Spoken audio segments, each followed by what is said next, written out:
Praise the Lord, जय मसीह की। आप सभी का वेलकम करते हैं हमारे यूट्यूब चैनल ख्रिस्ट वाणी चर्च में। और आज हम परमेश्वर के वचन से देखेंगे डैनियल नबी की कहानी, दानियल की कहानी।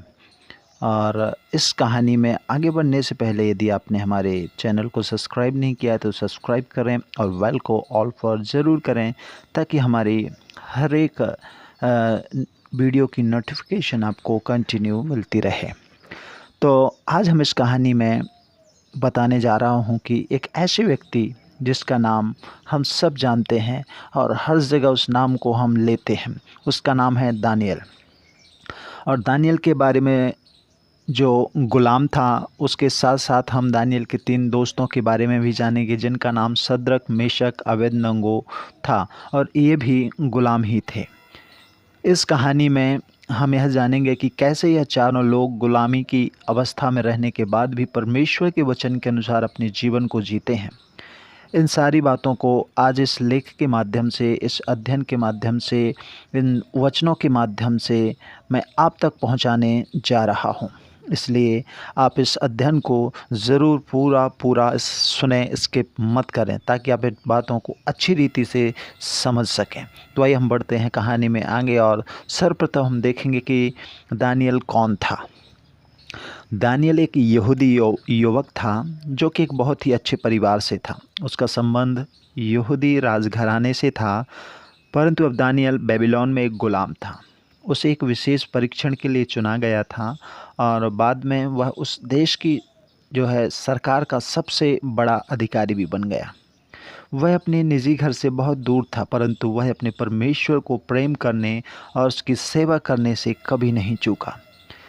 राजा नबूकदनेस्सर ने अपने मुख्य अधिकारी को यह आदेश दिया कि वह कुछ यहूदी बंदियों को चुन ले। उन यहूदियों का जवान व राजपुत्र और अच्छे परिवार से होना चाहिए। उनको सुंदर, बुद्धिमान, अच्छी तरह से प्रशिक्षित, जल्दी सीखने वाला और स्वस्थ भी होना चाहिए। ऐसे व्यक्तियों को चुनो। उन्हें यह सिखाना था कि वे राजमहल में किस प्रकार से सेवा करें। अर्सपनस यह कर रहा था कि वह उन ज़बानों को, बाबुल की भाषा को पढ़ना और लिखना सिखाए। और हर दिन उनको राजसी भोजन और दाखमधु दिया जाता था। इस प्रशिक्षण के बाद उन्हें राजा के सम्मुख उपस्थित किया गया। जिन लोगों को राजमहल में सेवा करने के लिए चुना गया था, उन चुने हुए लोगों में से जो युवक थे, उनमें से दानियल, हनन्याह, मिसाएल और अजर्याह थे।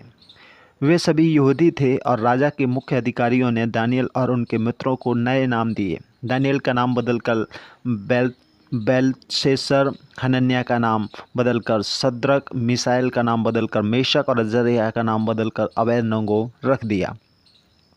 इस प्रकार से दानियल और उसके तीनों दोस्तों के नाम को बदल दिया गया। बाद में बाबुल में गुलामी के समय दानियल जो है, उसकी 1 अध्याय 5 से 7 वचन में यह जो घटना है आपको देखने को मिल जाएगी। इसके बाद हम आगे बढ़ते हैं, देखते हैं कि दानियल की कहानी में हम पाते हैं कि दानियल ने राजमहल के जो भोजन है, भोजन वस्तुओं से खाने से इनकार कर दिया। उसने यह ठान लिया कि वह अपने खान पान में परमेश्वर की व्यवस्था को नहीं तोड़ेगा। उसने अस्पनज इस बात के लिए मदद चाहिए, जो उसका सेनापति था, जो उसे सिखा रहा था, उससे इस बात के लिए मदद चाहिए कि परमेश्वर ने उसको दानियल के प्रति दयालु किया। जो उसका नबूकदनेस्सर का जो सैनिक था, उसने दानियल के प्रति बहुत दया दिखाई। तो भी अस्पनज राजा से भयभीत था, डरता था। इसलिए उसने दानियल से कहा कि राजा ने ही यह ठहराया है कि तुम लोगों को क्या खाना और क्या पीना है। यदि तुम दूसरे युवकों के समान स्वस्थ ना दिखेगा तो हो सकता है कि राजा मुझको मार डाले। तब दानियल भोज के प्रधान अधिकारी के पास गया। उसने उससे कहा कि कृपया हमें 10 दिनों का समय देकर हमारी जांच करें और आप हमें खाने के लिए सब्जियां और पीने के लिए पानी ही दें। तब हमारी तुलना उन युवकों से करना जिन्होंने राजा के लिए राजा की आज्ञा के अनुसार राजमहल के भोजन को जो लोग खा रहे हैं। और भोजन के प्रधान उन्हें 10 दिनों का समय देकर उनकी जांच करने के लिए सहमत हो गए। जब समय पूरा होता है तो वह उन युवकों से अधिक स्वस्थ और सामर्थ्य पाए गए जो लगातार राजसी भोजन खा रहे थे। उसके बाद वे भोजन के प्रधान अधिकारी ने उन्हें राजसी भोजन के बाद बदले सब्जियां पानी का ही सेवन करने के लिए दे दिया। परमेश्वर ने उन 4 युवकों को यानी कि डैनियल और उनके तीनों दोस्तों को सीखने की बुद्धि प्रदान की। डैनियल इस योग्य हुआ कि वह दर्शन और सपनों का अर्थ बता सका। राजा की ओर से ठहराए गए 3 वर्षों के बाद अस्पनज सभी युवकों को लेकर नबूकदनेस्सर के पास गया। राजा ने उन सबों से बातचीत की। राजा ने जो कुछ भी पूछा उनका उत्तर डैनियल और उसके मित्रों ने राजा के राज्य भर के भविष्य बताने वालों और जादूगरों से कहीं अच्छा दिया।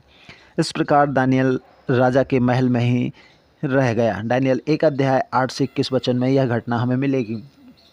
इसके बाद हम पाते हैं धधकती भट्टी में डैनियल को डाला जाता है। राजा नबूकदनेस्सर ने सोने की एक स्वर्ण मूर्ति बनवाई। उसने वह मूर्ति दुरा नामक मैदान में खड़ी करवाई ताकि लोग उस मूर्ति को दंडवत करें। उसने अपने सभी राजकुमारों, उच्च अधिकारियों और दूसरे जो सरकारी अधिकारियों को भी ये आदेश दिया कि वह भी एक साथ आकर उस मूर्ति की आराधना करें। मूर्ति के आगे दंडवत करने के आदेश में यह कहा गया कि बाजों की आवाज़ सुनो, तब तुम्हारे लिए यह ज़रूरी होगा कि तुम राजा के द्वारा खड़ी कराई गई सोने की मूर्ति को दंडवत करो। जो कोई झुक कर सोने की मूर्ति को दंडवत नहीं करेगा उस व्यक्ति को धधकते हुए आग की भट्टी में फेंक दिया जाएगा। उस समय राजा के कुछ अधिकारी यह चाहते थे कि वे यहूदियों पर कोई दोष लगाएं। जब उन्हें मूर्ति की उपासना शुरू हुई उन्होंने आकर डैनियल के मित्रों के विरुद्ध शिकायत की। उन्होंने राजा से कहा कि हे राजा, आप हमेशा जीवित रहें। आपके 3 मुख्य यहूदी अधिकारी शद्रक, मेशक, अबेदनगो आपकी आज्ञा का पालन नहीं कर रहे हैं।